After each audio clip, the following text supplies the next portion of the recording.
Hey, it's Grant with Grant Bakes. Today I'm going to be showing you how to make this medium hydration sourdough bread.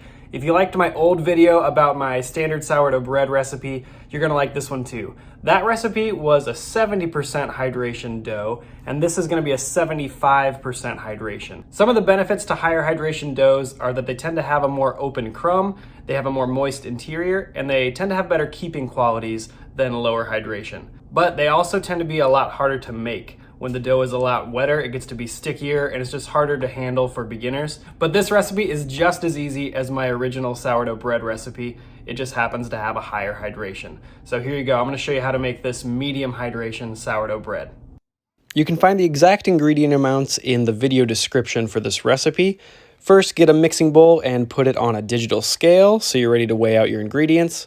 Then to the bowl, add 325 grams of water. With this water, plus the water that's in the sourdough starter that you'll add later, you're going to get a 75% hydration dough, which is a nice medium hydration.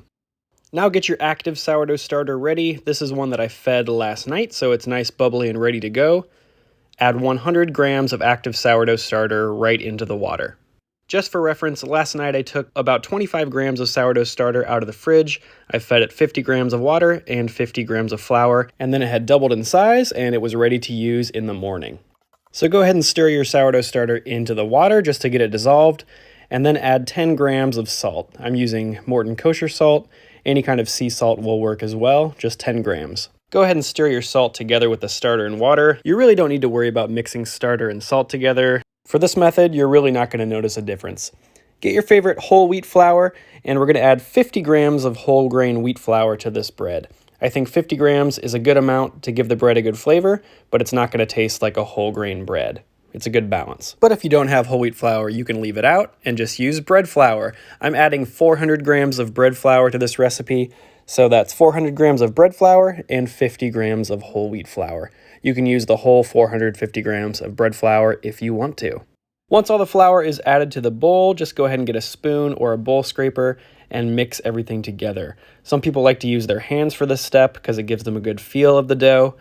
I don't like to get my hands dirty that much, so I use a spoon, but do whatever you want.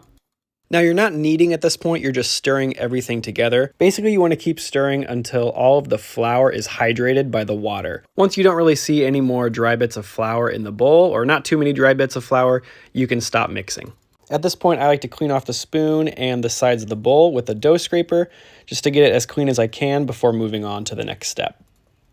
So once your dough looks like this in the bowl, go ahead and get a kitchen towel and cover up the dough. You're going to let it rest, and this is going to start the bulk fermentation period. During the 6 to 8 hour period, the dough is going to be rising and filling up with air and flavor, and you're going to be doing 3 sets of stretch and folds along the way. So let your dough rest for 30 minutes, then uncover it, and you're going to do the first set of stretch and folds. Wet your hand in some water just so it's easier to get a hold of the dough without it sticking to you, and you're going to grab the far end of the dough, stretch it up into the air, and then fold it down over the top of the dough. That's why they call it stretch and fold. Grab the next edge of the dough, stretch it up, and fold it over the top. Turn the bowl 90 degrees again, stretch the dough up, and fold it over the top. And you've got one more edge of the dough left, stretch it up, and fold it over the top of the dough. Once I do the 4 corners of the dough, I like to just go around the bowl a couple more times, grabbing the edge of the dough, stretching it up, and folding it over, and just keep going around the bowl until I've got a nice smooth ball of dough. I usually do this only during the first set of stretch and folds when I'm really working on developing gluten and getting the dough to feel really silky and smooth. Then just cover up the dough and let it rest for another 30 minutes. Let the dough relax. Then 30 minutes later, it's time for the next set of stretch and folds. Go ahead and wet your hand again, and this time you're only going to stretch and fold the dough a total of 4 times. Take one end of the dough, stretch it over the top, take the next end, stretch it over the top. Keep going around the dough until you've done all the 4 corners of the dough, north, west, south, and east. Then cover up the dough again with a kitchen towel and let it rest for 30 minutes. A half hour later, uncover the dough, and you're really going to see just how much this dough has transformed from the time that you mixed it until now. It's a lot silkier and smoother. Go ahead and stretch and fold the dough on each of the 4 corners just like you did before. Stretching up and folding the dough over itself. Just go around the bowl doing that until you've done all 4 corners of the dough.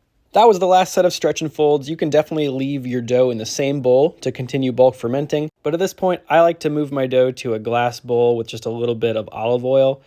I like a glass bowl because I can see through and I can see how much the dough is growing without opening up the bowl. I can just see right through the sides. So go ahead and grease your bowl with oil if you're going to do this. Then carefully release the dough from the first bowl, trying to get everything off of the bottom. Pick up the dough and flip it over so that it's seam side down and smooth side up in this new glass bowl. Then just kind of rearrange the dough a few times, getting the seams tucked under the bottom of the dough. That's going to leave you with the smooth part of the dough on top and the seam part underneath. This little step will just help the dough rise up in a nice uniform shape during the bulk fermentation. Now go ahead and cover up the dough with a lid or with a kitchen towel and move it to a nice, relatively warm spot on your counter, and you'll just let this rise for the remaining time. I'm going to give my dough about 5 or 6 more hours until it's roughly doubled in size. 6 hours later, my dough had completely filled the bowl. It had definitely doubled in size, and it was just puffy and ready to shape. So when your dough looks like this, go ahead and pre-shape. You're going to take your bowl scraper and get the dough out of the bowl however you can. Try to have the smooth side on top and the seam side on bottom if you can against your counter.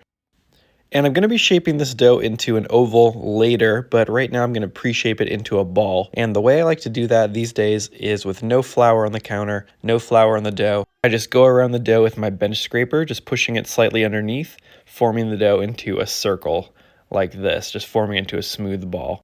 And if you have any really large air bubbles like this, you can smack those out, get rid of those. After pre-shaping your dough, go ahead and let your dough rest on the counter for 15 to 30 minutes uncovered. If there are drafts in your kitchen, go ahead and cover the dough up with a kitchen towel. Now it's time for the final shape. I'm going to be shaping this dough into a batard or an oval shape. So dust your Banneton basket with rice flour if you have it. This is the rice flour I use. If not, you can just use bread flour. Rice flour does a little bit better job at keeping the dough from sticking to the basket. Sprinkle the top of your dough with just a little bit of flour, then spread it around the dough. Just going to create a little bit of a nonstick layer on the dough. Then carefully flip the dough over so the floured side is against the counter and the sticky side is facing up. Then just gently pull the corners of the dough to form the dough into a square. Then you're going to take the right third of the dough and fold it over the middle third, just sticking the dough against itself. Then take the left third of the dough and fold it over the middle third as well, pressing down the seam.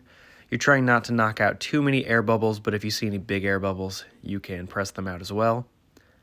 Then fold the dough and roll it into itself like this, starting from the far end and rolling it towards the near end. And there you have a nice oval-shaped loaf. Then an extra step I like to take is to grab this flap that's on the edge, and I fold it under the end of the loaf. That just kind of rounds out the end of the loaf and makes it so when you bake your bread, there isn't that little swirl on the side of the loaf. So take the two flaps and fold them under the sides of the loaf, and there you have an oval-shaped batard. Now carefully transfer this into the Banneton basket upside down, so the sticky side is facing up, and the smooth side is facing down, and now your dough is ready to proof. You can let your dough proof at room temperature for about 1.5 to 2 hours, but what I like to do is to move it to the fridge and let it proof overnight in a cold environment. So let your dough proof in the fridge for 8 to 24 hours uncovered. There's a link in the description that explains why I don't cover up my dough in the fridge. The next day, 30 minutes before you're ready to bake, preheat your oven to 500 degrees Fahrenheit with the Dutch oven inside. When your oven is hot and ready to go ahead and remove your dough from the fridge and then carefully transfer it onto a piece of parchment paper. You can put it directly onto the baking surface, but I usually put it on parchment paper just so there's less risk of the dough sticking to the Dutch oven. Sometimes it happens. Since there's already some rice flour on the top of this dough, I'm just going to spread it around a little bit with my hand, and then I'm going to get my dough lamb and score it from the far end to the near end with just one long slash, just like this. Try to slash your dough at a shallow angle, and that'll help you get a nice ear on your loaf. I've got another older video about how to get an ear on your sourdough bread. I'll link to that in the description as well. Go ahead and move your dough to your hot Dutch oven and bake with the lid on for 20 minutes at 500 degrees Fahrenheit. 20 minutes later, it's time for the big reveal. Take the lid of your Dutch oven off and admire your oven spring. This loaf I think puffed up really nicely and it busted open right along that score mark just like I wanted it to, giving a nice ear on the loaf. If you're liking this recipe, go ahead and give this video a thumbs up so it can spread to more people. And then go ahead and bake your bread for another 15 minutes at 500 degrees with the lid off. That'll give the bread a nice brown color on the crust, just like this. Then move it to a wire rack where it can cool for at least an hour. Some people like cutting into hot bread, but the steam from the bread can end up making it really gummy on the inside, so go ahead and let it cool down for at least an hour before you slice in. This bread is fully cooled, so I'm going to go ahead and show you what it looks like on the inside. This bread has a nice moderately open crumb, but when I spread it with butter and jam, I don't think I'm going to be too annoyed by stuff falling through the holes. The holes aren't that big, and I think it looks pretty good. As far as the texture and the feel of this bread, the bread feels softer than my traditional standard recipe for sourdough, which was 70% hydration. I think the extra moisture content in the dough just makes it a little bit softer. And you can definitely notice the addition of the whole wheat flour. It gives the bread a more complex flavor than just a straight white dough, and I really appreciate that. This bread tastes fine plain, and I'm sure it would be great with butter, but I'm also not going to say no to spreading it with this raspberry mustard that I got from my hometown. It might sound weird, but it is really good paired with this sourdough bread. Basically, this is a great blank canvas, all-purpose sourdough bread recipe. Eat it with soup, toast it up and serve it with butter, or make it into a delicious grilled cheese sandwich. This is your sourdough bread. If you like sourdough bread videos, make sure you subscribe to the Grant Bakes YouTube channel, and I'll see you in the next video.